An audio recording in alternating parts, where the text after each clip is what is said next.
So real quick, I mean, we're doing this as a promotion for our upcoming Metal Hammer of Doom on Wednesday. What day is that? Wednesday the 14th.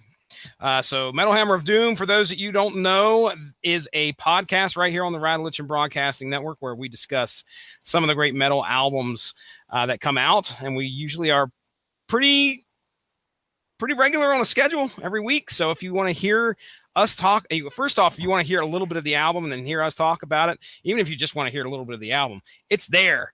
You can check that out along with the podcast where me, Mark Radulich, and Robert Cooper get together and talk about what we thought of the tracks as we go through it. Our last show, we covered Fu Manchu, and our shows upload directly to YouTube once they've posted on Spreaker. And now here's a fun little tidbit, a little bit of how the sausage is made, I guess. We didn't get a single copyright infringement notice for anything involving the actual album. I got copyright infringements for every other nonsense song I played on that show. So the Fu Manchu lawyers had no problems. The Fu Manchu lawyers were like, "This is fine, but don't you dare play any Counting Crows, you bastards!" Oh man, make him say no. So gonna say no money for you, sir. Yeah, no monetization. I always know when the Metal Hammer of Doom has been uploaded, because then I get like a dozen copyright infringements noted. Which again, as long as I'm not monetizing it, it doesn't matter. Yeah. Well, so here we go. We're promoting this upcoming album. Tell us a little bit about the album, what we're expecting here this coming Wednesday, who these guys are, and just a tiny little bit of your history with them. I know we'll get into that more in depth on the podcast, but give us an idea of what we're going to be talking about tonight. Well, okay, first of all, who's Ministry? Ministry is Al Jorgensen and company. I mean, he's really the main force behind Ministry. Ministry has been around since 1981. They started out as like a dance synth pop techno type band, and then they morphed into what became known as industrial metal. The first run was from 81 to 2008, and then they broke up and Ministry went away for a while, and Al Jorgensen did a bunch of other different side projects, not the least of which was a country album. And then Buck Seaton and the 666 Shooters.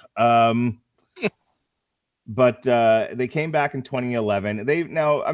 Al Jorgensen has announced a number of times that, this album is the last album.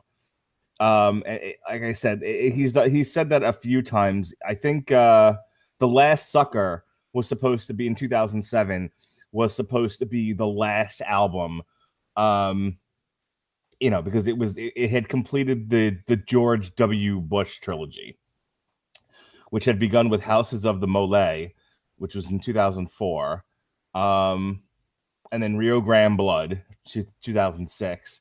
And then The Last Sucker in 2007. But that didn't stop them from putting out another album. They're the Terry Funk of metal. They just keep retiring. Then in Relapse was in 2012, and that was supposed to be the last album. Then they put out another album called From Beer to Eternity, and that was supposed to be the last album from Ministry. And what happens is George Bush Sr. inspired them to do Psalm 69, The Way to Succeed and The Way to Suck Eggs in 1992. And with no Bush in the White House, it was followed with, Filth Pig, Dark Side of the Spoon, etc. And people regard like the non-Bush era year Ministries as the not so good Ministry albums. Then George W. Bush gets into power, and we get with the exception of animosititis samana, whatever the hell it's pronounced. And then they come back, and then they retire, and then they come back. Now, is it because something pisses them off, and they're like, "Oh, we've got to say something about it"? Yeah, and that's what I was getting to. The whole point of me bringing that up before was that between Bush Jr. and now Trump, it seems that Ministry puts out their best, most creative stuff when they're angry with whomever the president is. the Obama and Clinton era stuff, not getting into. Not so great. I mean, I remember from Beer to Eternity sucked ass. It was terrible. It was. Yeah, I think we covered that on the Metal Hammer of Doom, and it sucked. Oh, you say that was 2000? When did that come out? From Beer to Eternity, it was 2013. Yeah. 2013. Okay. Yeah. All right. Well, let's go ahead. We have what we're going to do tonight is we're going to look before we lose the internet again. Yeah, at least get one video in here. But we're going to look at this track apparently just got released last week on YouTube, and the album got released on Friday. So we're going to look at a track that's called Twilight Zone, and I immediately thought it was a cover. Yeah, so did I, and I'm very disappointed that it's not. Yeah.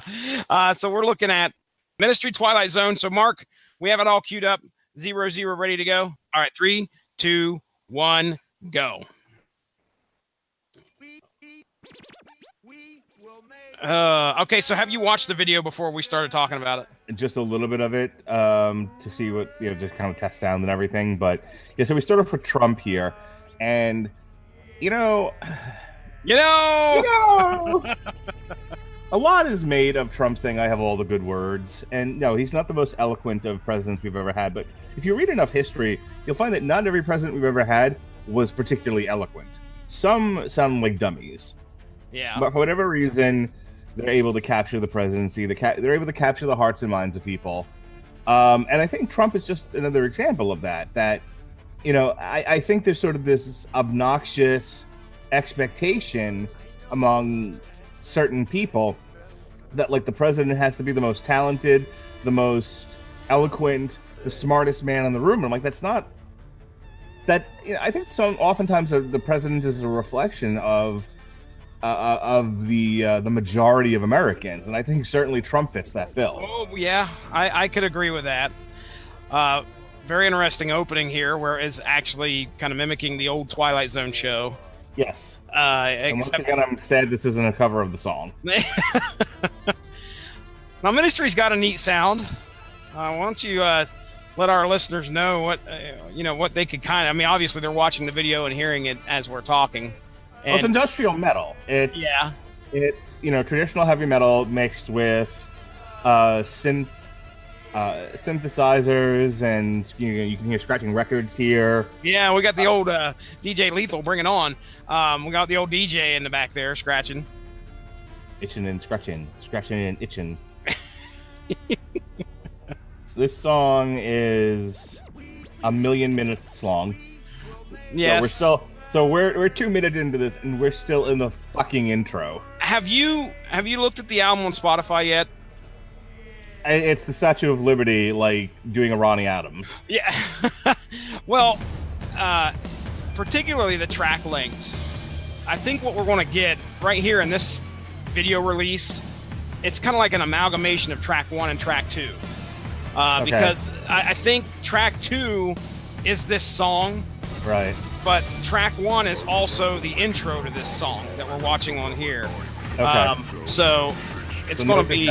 Skip track 1 when we record. When we release the album. You don't want to hear.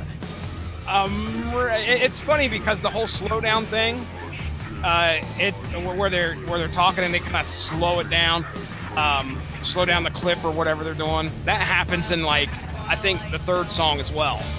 So that's an effect apparently Uncle Al likes to use. Yeah. Ministry. It's sort of like I was saying before with the Bush stuff.